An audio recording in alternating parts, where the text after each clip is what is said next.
אבא שלי נולד בפולין, עלה לארץ כשהיה בן 4. ההורים של אמא שלי נולדו בפולין, ויש לי גם קצת רקע ארגנטינאי. השורשים היהודיים שלי מתחילים בגיאורגיה, סבא רבא. אז ההורים שלי נולדו בתוניס, עלו בשנת, אם אני לא טועה, 1955.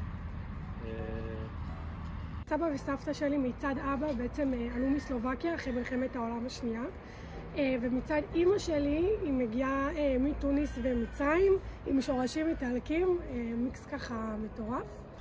אז אבא שלי עלה עם המשפחה המצומצמת שלו ממולדובה ב-1980, וסבתא וסבא שלי מצד אמא עלו מעיראק, לא יודעת מתי, וכל האחים נולדו פה. יש לי צד פולני, חצי פולניה, אני רבע רומניה ואני גם אוסטרית. סבתא שלי נולדה בארץ ממש בסיום המנדט הבריטי, ומהצד השני בעצם כולם עלו אחרי השואה, מרחו מהשואה והגיעו לכאן, וזהו, בנו פה משפחה.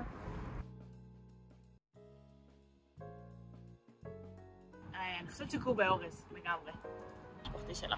אוקיי, המנה שהכי מייצגת את הסיפור המשפחתי שלי, אני חושבת... וואו, בגלל שאני מיקס, אז די מיוחד. אני חושבת שיש לנו בערבי חג ובחגים ובשישי דברים קצת יותר אשכנזיים, אפשר לומר. יש קיגל, יש גפילטה פיש, אבל ביום יום יש לי אמא שמבשלת אחלה אוכל ועושה לנו קוסקוס ודגים ועושה לנו חלות, אז נראה לי שיש פה מיקס של הכל ביחד. קובה סלק, שזה סבתא שלי לימדה את אמא שלי, וזה באמת המאכל שאני הכי אוהבת. יש בו הכל, יש בו קטניות, יש בו ירקות, יש בו בשר, הכל במנה אחת. וואי, האמת שזה נורא מגוון, כי אנחנו מכינים בבית כמו ניוקי כזה, שאמא שלי קוראת לו פליצקלח, וסבתא שלי קוראת לו בעצם נוקדלי או שפצלה, שזה בעצם כמו בצקניות קטנות כזה שבאות עם גולה, שזה מאוד אוסטרי. וגם ביצי סלב. סבתא שלי, מאז שהיינו קטנים, הייתה מושיבה אותנו, אותי ובנות דודות שלי, לשבת ולקלף ביצי סלב שעות, ולשים אותם בתחמיץ כזה, שזה נורא אשכנזי. אבל כן.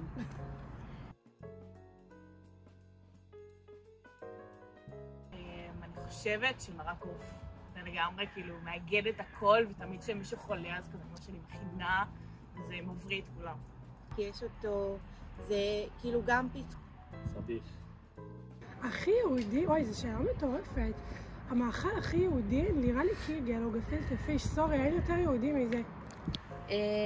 לדעתי המאכל הכי יהודי זה חמין בשבת, אחרי שהוא יתבשל כל הלילה על הפלטה, כל הריחות שיש בבית, זה מדהים בעיניי. וואי, מרק עוף עם גרונות ושמיר וראש סלרי וכל הדברים האלה. אני בעצמי מכינה את זה בערך פעם בשבוע. וזה נראה לי הכי פנצילין של העם היהודי בערך.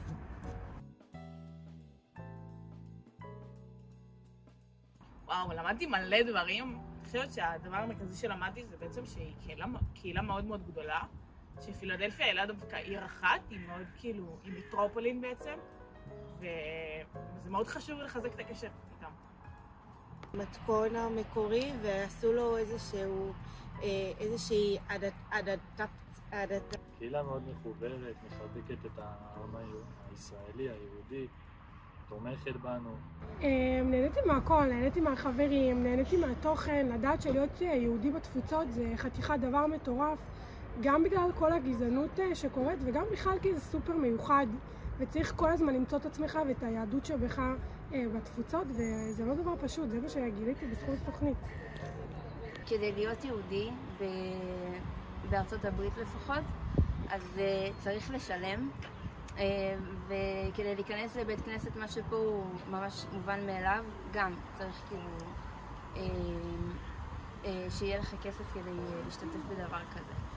שזה מאוד קשה להיות יהודי בתפוצות, שהמאמץ הוא מאוד מאוד גדול, יש הרבה מאוד השקעה בזה, זה לא קל לא מבחינה כספית ולא מבחינה חברתית, וכדי להיות יהודי בתפוצות לעומת פה בארץ, אתה צריך באמת להשקיע מעצמך ולתרום המון מהזמן, מהכסף, וגם להקריב המון דברים בחברה שלך.